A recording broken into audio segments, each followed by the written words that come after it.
Halo guys, ketemu lagi sama aku Eka Kartika. Pada hari ini, seperti biasa kita akan kembali berdiskusi. Tapi sebelum itu aku mau nanya, gimana kabar skripsi kalian? Apakah skripsi kalian sudah selesai? Atau sudah ada yang mau ujian? Ada yang malah udah mendapatkan sarjananya? Atau bagaimana teman-teman? Topik kali ini akan cocok untuk kalian angkat menjadi bahan skripsi, terkhusus untuk kalian anak-anak HI mungkin. Karena kalau kesehatan kayaknya nggak cocok yang ngambil topik skripsi kali ini. Jadi topik kita hari ini adalah perang dingin. Perang dingin kan udah lama ya Kak. Kenapa harus dijadiin topik skripsi? Kan udah nggak bisa lagi, udah nggak kontemporer namanya. Iya sih, memang udah lama, tapi perang dingin itu masih membayang-bayangi kita sampai detik ini, teman-teman. Jadi, eh, bayangan seperti apakah yang dilakukan oleh sang perang dingin ini? Mari kita berdiskusi. So, topik kita hari ini adalah Cold War, tapi bukan Cold War yang kita tahu selama ini. Jadi topik kita hari ini adalah perang dingin antara AS, Uni Soviet versus perang dingin antara AS dan China. Kak, emang China sama Amerika lagi perang dingin ya? Untuk menjawabnya, tanpa berlama-lama lagi langsung saja kita beralih ke topik pembicaraan. Sebelumnya kita harus tahu dulu apa itu Cold War atau perang dingin. Jadi kalau misalnya kita searching di internet tentang pengertian Cold War, maka yang akan kita temukan yaitu tentang suatu masa setelah Perang Dunia Kedua di mana Amerika Serikat dan Uni Soviet mengalami ketegangan secara politik dan militer hingga memicu perlombaan senjata. Namun meskipun demikian, perang dingin tidak pernah menyebabkan atau melahirkan perang terbuka di antara kedua negara ini karena mereka cuman lomba-lomba aja gitu, nggak ada yang benar-benar langsung tembak-tembakan gitu. Tapi makin kesini fenomena Cold War muncul lagi dengan peran yang sedikit berbeda. Jadi Cold War yang kali ini itu kembali ketika kita menyebut hubungan antara Amerika Serikat dan China. Seperti yang kita ketahui, kedua negara ini sebelumnya sudah pernah bersih tegang yang kemudian disebut-sebut dengan perang dagang. Siapa ya yang nggak tahu perang dagang ya kan? Kayaknya udah terkenal kemana-mana kali ya. Namun karena ya negara juga adalah makhluk dinamika, ini juga aku mention di skripsi aku. Negara adalah sesuatu hal yang mengalami dinamika. Permasalahan yang mereka hadapi pun berdinamika sehingga muncullah Cold War yang ditandai dengan perlombaan teknologi antara Amerika Serikat dan China. Ya, jadi kalau gitu pengertian yang tadi salah dong kalau ada perang dingin antara Amerika sama China juga. Kalau gitu, supaya nggak ada salah-salahan, kita seragamkan pengertian Cold War kita saat ini sekarang. Jadi, kita buat pengertian Cold War itu adalah suatu jenis perang akibat ketegangan dalam hal tertentu antara dua pihak atau lebih yang bersifat non-fisik dan tidak terbuka. Oke, semua sudah seragam ya. Yang kita mengerti tentang Cold War, ayo kita melangkah ke jenjang yang berikutnya. Cold War bisa terjadi. Oke, kita mulai dulu dari Perang Dingin yang tokohnya atau aktornya itu Amerika Serikat dan Uni Soviet. Di mana Cold War atau Perang Dingin yang terjadi antara Amerika Serikat dan Uni Soviet pada masa lalu itu berkaitan dengan ideologi. Pasca berakhirnya Perang Dunia Kedua itu terdapat dua negara yang berkuasa di dunia, yang terbesar dan yang terberpengaruh di dunia, yaitu Amerika Serikat dan Uni Sovietnya sendiri. Jadi sederhananya penyebab mereka berdua ini mengalami perang dingin, terlibat dalam perang dingin karena satu sama lain ingin mengungguli gitu, dan mereka sama-sama punya tujuan untuk menjadi yang number one di dunia. Jadi perbedaan ideologi yang mereka punya ini menjadi pemicu utama gitu. Jadi semuanya mereka berdua ini sama-sama berusaha untuk menarik perhatian dunia, seolah-olah menyatakan bahwa ideologi mereka ini yang lebih baik daripada ideologi yang lainnya gitu. Jadi kayak si Amerika juga menunjukkan bahwa ideologinya yang terbaik, Uni Soviet juga menunjukkan bahwa ideologinya yang terbaik, supaya semakin banyak negara-negara yang juga memiliki ideologi seperti ideologi mereka, kayak gitu sederhananya gitu. Dapat perhatian dari masyarakat internasional, kedua negara ini melakukan mengimprove dirinya dalam berbagai bidang, dalam bidang senjata militer, dalam bidang teknologi, pengetahuan, dan banyak lagi. Dan mereka tuh bersaing satu sama lain, menunjukkan bahwa mereka jauh lebih hebat daripada yang lain, kayak gitu. Berangkat ke Amerika, Cina, perang dunia lagi, perang dingin antara Amerika dan China. Gimana sih awalnya? Jadi perang dingin ini tuh masih disebut-sebut sampai dalam waktu beberapa minggu terakhir ini disebut-sebut di berbagai berita, di berbagai media. Awal dari perang dagang yang kini merembet ke perang dingin, atau yang kita lihat selama ini adalah perang dagang yang merembet ke perang teknologi, yang semakin menyita perhatian kita, perhatian dunia internasional gitu. So, dengan kata lain, pemicu perang dingin yang disebut sebagai Second Cold War ini adalah ekonomi. Tidak dapat dipungkiri bahwa Cina kini menjadi raksasa ekonomi di seluruh dunia, menyaingi Amerika Serikat. Nggak ada yang nggak bisa Cina lakukan, semua hal bisa dia lakukan. Terkhususnya di wilayah Indo-Pasifik. Keduanya merupakan negara adidaya, dan kepentingan keduanya pun bertabrakan, terkhususnya di wilayah Indo-Pasifik ini, karena mereka berdua di situ adalah kayak duo raksasa gitu. Kalau di seluruh dunia mungkin ada raksasa-raksasa lainnya, tapi kalau di Indo-Pasifik ini mereka lah yang benar-benar berkuasa kayak gitu. Terus ditambah lagi sektor lain yang menjadi bumbu-bumbu memicu adanya konfrontasi militer, seperti misalnya isu Korea Utara, Laut Cina Selatan, dan beberapa kasus-kasus kecil lainnya. Ada beberapa persamaan antara the real Cold War dan the second Cold War ini. Yang pertama, persaingan Amerika Serikat dan Cina adalah dua negara yang paling kuat di dunia. Dan di Cold War yang pertama dulu juga kayak gitu. Dulu si Uni Soviet dan Amerika Serikat juga, mereka adalah dua negara yang paling kuat di dunia juga. Dalam bidang ideologi ya, sekarang dalam bidang ekonomi. Terus dulu itu satu negara dengan demokrasi liberal, dan yang satunya lagi adalah negara yang mengakui komunis yang masih kokoh berdiri di bumi manusia ini. Oke.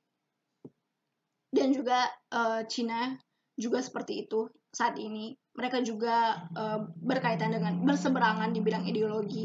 Padahal ya mungkin sih kita nggak bisa memungkiri kalau ideologi mereka juga berbeda. Amerika tetap pada liberal, pada masa lalu juga sama. Dan sekarang Cina yang mengaku komunis. Persamaan antara Cold War yang the real Cold War dan juga Cold War yang sekarang kita ketahui ini. Yang pertama, persaingan Amerika Serikat dan Cina adalah dua negara yang paling kuat di dunia. Satu negara dengan demokrasi liberal, dan yang satunya lagi adalah negara yang mengaku komunis, yang masih berdiri kokoh di bumi manusia ini. Yang kedua adalah kontes supremasi di seluruh sistem. Ketiga, tentang nilai-nilai kekuatan itu sendiri. Keempat, hal ini akan menjadi perjuangan multi-dekade untuk mendapatkan kekuasaan global, seperti yang pernah terjadi di masa lalu. Apakah Anda sudah deja vu? Kelima, kemungkinan ini akan menjadi awal dari percabangan geopolitik dunia menjadi dua. Jadi kayak, ya, adanya dua kekuasaan tadi. Selanjutnya, yaitu tidak ada pihak yang menginginkan konfrontasi militer secara penuh. Jadi, persis banget nggak sih kayak perang dunia yang dulu. Mereka nih cuman, ya mungkin paling parahnya sih adu-adu mulut doang. Nggak ada perang yang secara langsung tembak-menembak gitu ya kan. So, welcome to the new Cold War, guys.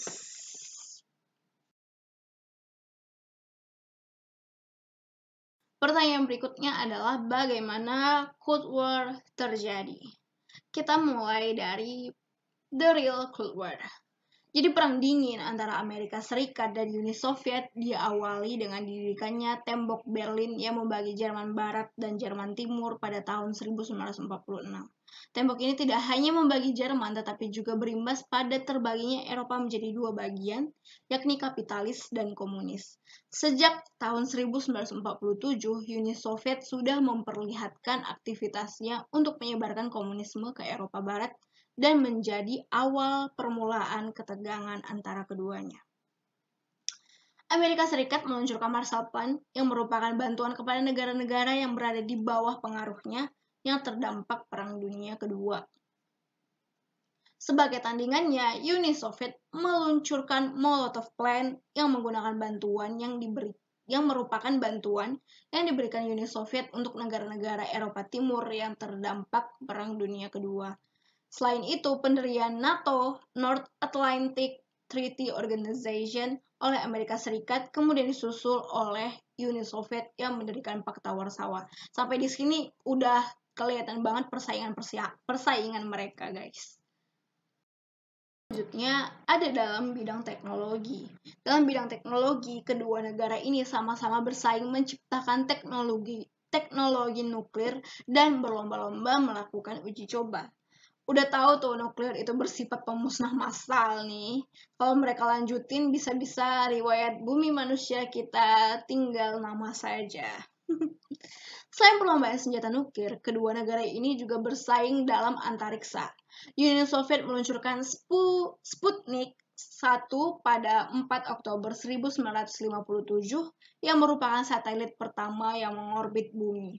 Dilanjutkan pada 12 April 1961, Uni Soviet berhasil menerbangkan astronotnya bernama Yuri Gagarin yang kemudian menjadi manusia pertama yang sampai keluar angkasa. Sedangkan Amerika Serikat tidak mau kalah, tidak mau ketinggalan nih, mengklaim dirinya yang pertama kali berhasil mendarat di bulan. Roket AS Apollo 11 mendarat di bulan pada 11 Juli 1969 dengan personel Neil Armstrong, Michael Collins, dan Buzz Aldrin.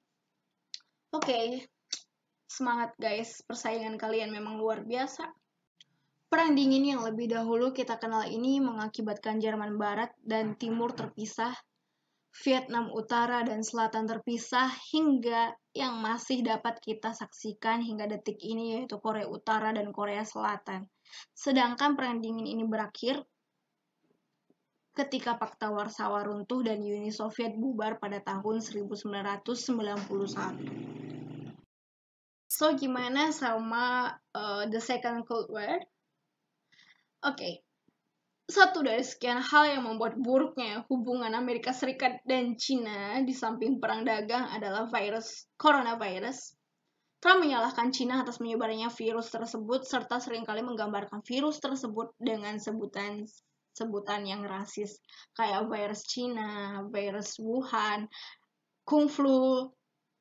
Ya, udah jelas banget kalau itu adalah perkataan-perkataan rasisme terhadap Cina. Sedangkan Cina tidak mau tinggal diam. Cina membuat propaganda counter teori tanpa bukti bahwa tentara Amerika Serikat mungkin membawa sumber asli virus selama kunjungan ke Wuhan pada Oktober 2019.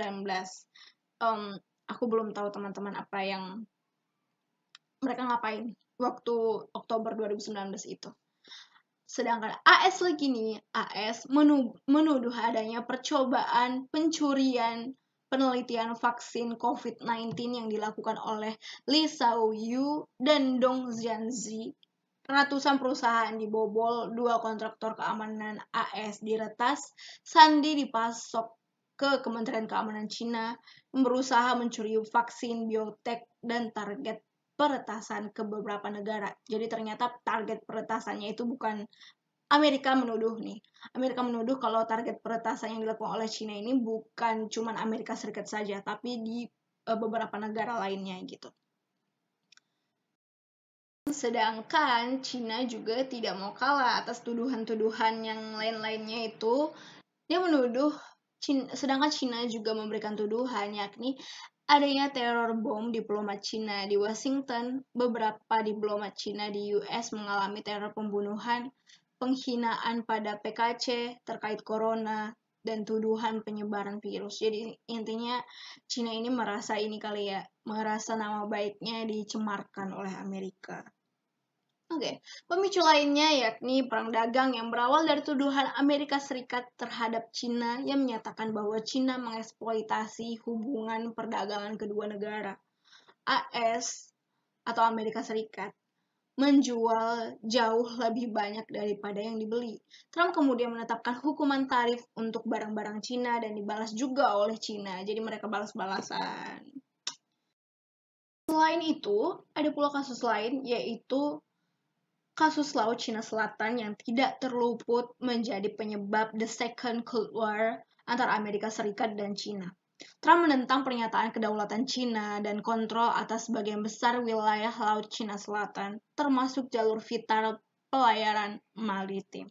Jadi menurut AS, tindakan China di Laut Cina Selatan benar-benar melanggar hukum dan menggambarkan China sebagai ancaman keamanan utama terutama di wilayah Pasifik. Gitu. Selanjutnya ada pertarungan teknologi, di mana ya hal ini sudah sangat lumrah di perang dingin tentunya. Dan juga perang teknologi antara Amerika Serikat dan China ini juga nggak kalah menariknya. Jadi Amerika Serikat ini menuduh China mencuri teknologi Amerika dan meningkatkan tuduhan tersebut dengan mencari daftar hitam internasional Huawei, perusahaan teknologi terbesar di China. Sekaligus juga merupakan perusahaan saingan Amerika Serikat, si Huawei ini. Mungkin teman-teman semua familiar sama Huawei. Jadi Amerika Serikat menyebutnya sebagai upaya China untuk menyusup ke infrastruktur telekomunikasi negara-negara untuk kepentingan strategis China sendiri, gitu. CFO Huawei Meng Wanzhou itu ditahan di Kanada pada Desember 2018 dengan surat perintah ekstradisi ke AS atas tuduhan penipuan. Ada beberapa hal lain juga yang menjadi serba-serbi dalam perang dingin. Yang kedua ini seperti tindakan keduanya yang saling menutup kantor konsulat. Ya, mungkin teman-teman juga mendengar kabarnya. Amerika Serikat mengancam dan memberi waktu 72 jam saja untuk menutup kantor-kantor konsulat Cina di negaranya. Hal ini dilakukan untuk memproteksi properti intelektual AS dan informasi rahasia AS. Itu menurut Amerika Serikatnya sendiri. Lalu kita mendengar kabar bahwa Donald Trump ini melakukan sesuatu lagi, yakni kita mendapatkan berita tentang pemblokiran TikTok oleh Donald Trump di Amerika Serikat. Tapi ada lagi nih, sebuah kabar tentang TikTok juga nih di sini, TikTok dari Cina, ya kan? Jadi Microsoft mengklaim dirinya bahwa Microsoft akan berusaha untuk mencaplok TikTok. Intinya kayak membeli gitu, akuisisi operasional perusahaan TikTok agar tidak diblokir oleh Trump. Jadi Trump menetapkan waktu 15 September 2020 untuk Microsoft berhasil mengambil alih TikTok ini gitu. Selain di Amerika Serikat sendiri, Microsoft juga akan melakukan akuisisi di Kanada, Australia, dan Selandia Baru. Hal ini disebutkan untuk tujuan keamanan data. Selain Microsoft, ada juga Sequoia, gimana sih? How do you spell it? Dan General Atlantic ajukan pembelian TikTok juga. Ini lagi masih berkaitan dengan TikTok, yaitu TikTok versus Facebook. Wow. Jadi pemimpin Facebook mengatakan bahwa Facebook merupakan patriot AS yang mewakili Amerika Serikat yang menawarkan keamanan data. Keamanan data. Apakah dulu beberapa waktu yang lalu kalian masih ingat ada isu-isu mengenai Facebook yang datanya nggak aman kayak gitu? Gimana menurut kalian? Sedangkan pihak pihaknya mengatakan bahwa pihak Facebook yang sering meniru pihak apa lagi nih? Kan ada beberapa pihak yang mengatakan bahwa Facebook ini, terutama mungkin pihak Cina kali ya, Facebook ini sering meniru filter atau meniru sistem lain, seperti misalnya meniru Snapchat. Apakah kalian juga merasakan kalau Facebook meniru Snapchat? Gimana menurut kalian?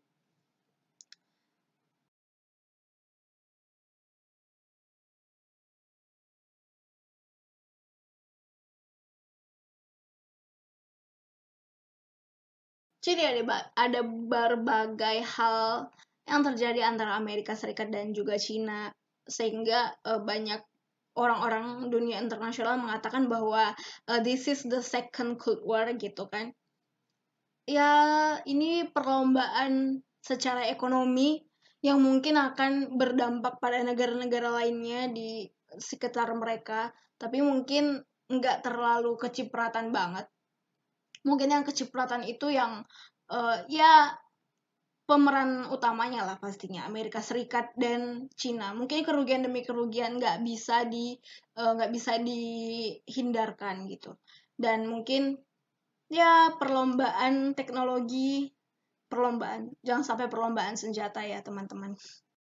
Sebenarnya mereka perlombaan senjatanya mungkin kita tidak mengetahui apa yang terjadi di belakang sana. Tapi setahu aku Cina itu juga sedang meningkatkan aspek militernya juga, dan ya apa yang tidak bisa Cina buat, apapun bisa dia buat di negaranya gitu. Amerika Serikat akan merasa semakin insecure dengan improvisasi Cina ini. Di masa depan pelajaran sejarah kita akan muncul the second Cold War.